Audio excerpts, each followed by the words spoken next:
Hi Ma, sorry medyo busy past few weeks. Actually, galing pa graveyard shift kaya medyo haggard ang pace. You know, wala akong talent sa pagkanta, but in this special day of yours, I'm going to sing. Once again, here comes your birthday.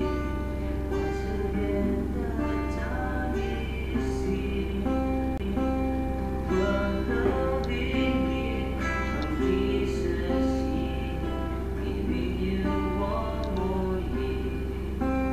Happy time, your birthday. Happy time is here. What loving gift from Jesus here, giving you one more year. Happy birthday to you. Happy birthday to you.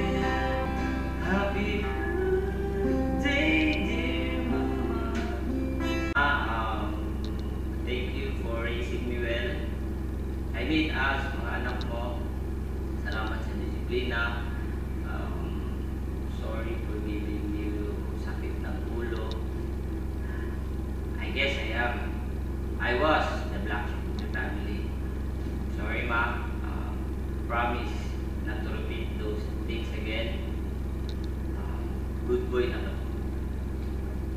Happy birthday to you. Miss you guys. Love you. See you soon.